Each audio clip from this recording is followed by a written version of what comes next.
Everyone, I'm Alyssa. And I'm Brandon. And we're the Wagners. We're a husband-wife duo who travel all around the country since 2021 for Brandon's travel nursing job. We love hiking, car camping, new cities, and of course, the best food and drink. Along with adventure, we always look for ways to keep our travel budget-friendly. So pack your bags and join us as we wander together.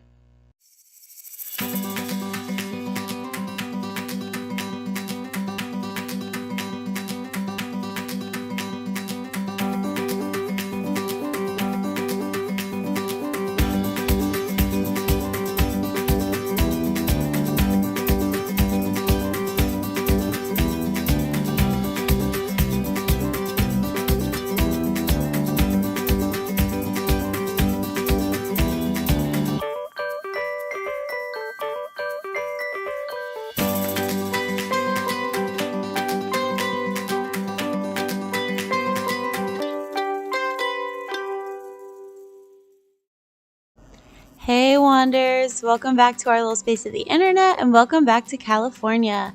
Today we're going to be exploring a national monument in my favorite US city, San Diego. So we have been loving our day trips to San Diego, and soon I'll have another video for you about all of our favorite spots, but today we're going to start with just one of them, Cabrillo National Monument. So before we get into the cool features and history of this monument, let's talk some practicality. This monument is $20 per vehicle, $15 per motorcycle, and $10 per walk-up person. So our frequent wanderers know that in pretty much every video I try to include a pitch for the National Parks Pass. The National Parks Pass is $80 a year and includes admission to all the national parks, monuments, conservatories, etc. All of the things maintained by the National Park Service. So be sure to peruse around the site before purchasing yours, as they have different types of passes that are cheaper and sometimes even free that you might qualify for. So I'll put a link in the bio so you can get your National Parks Pass today. I am not endorsed by the National Park Service or anything. I am just your average gal who loves exploring her national parks, and chances are if you're watching this video, you also are a lover of the great outdoors as well, so you'll probably want to benefit from this as well.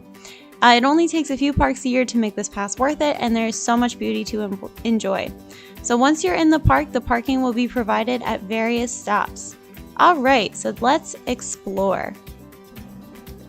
So, first of all, what is the significance of the monument?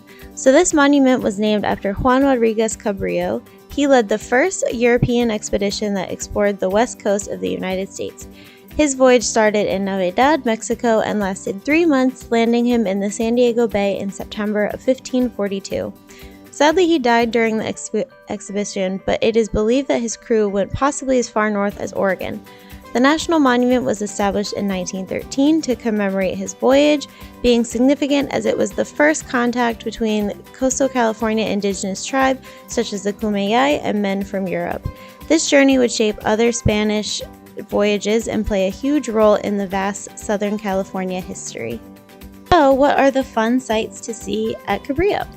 So the Bayside Trail is an awesome 2.5-mile loop that goes along the side of the hill overlooking the ocean and the ports.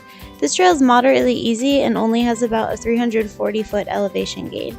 Sadly, no bikes or dogs are allowed on this trail, and I think this trail will be fine with kids, but it is kind of steep, so it might not be the best for strollers or wheelchairs. You can also explore the iconic Old Point Loma Lighthouse, which is one of the 8 original lighthouses on the West Coast, and it is refurbished to reflect how it would have looked in the 1800s. Honestly, I think my favorite part of this monument was the tide pools. So one thing that Brandon and I have absolutely been loving about the West Coast is these beautiful beaches that have huge cliffs at the water's edge. So the Coastal Tide Pool Trail was a great way to walk around and explore all the unique vegetation there and all the ecosystems around you in the water, plants, and the air. This trail is only a mile long with just a few steep areas, but it provides a spectacular view. So the tide pools in this area are some of the best protected examples of Southern California unique ecosystems. While you're on the tide pool trail, make sure you switch your gaze between looking out at the amazing views of the rocks and the coast and looking down to try to see some of the rich life in the area. We found a lot of crabs swimming around and a lot of cool shells. Not only did we really enjoy all the cool life around, we really enjoyed getting to climb on the rocks of the coast and getting as close as we could to the crystal blue waters. We brought our bike on this trip, and even though this monument isn't that big, we really enjoyed having it so we could soak up all there was to see and get to the various parts of the monument very quickly. Plus, San Diego is a really bike-friendly city, so we always enjoyed biking around this area. So San Diego is an absolutely beautiful and breathtaking area in the United States, and Cabrillo National Monument is a great way to get introduced to the rich history and the abundant and vibrant life and ecosystems of the Southern California area. So please remember to like and subscribe for next week, where we'll tell you some of our favorite places around San Diego if you want even more San Diego stuff, and we'll see you there. Thanks so much for watching, and we'll see you guys soon. Bye!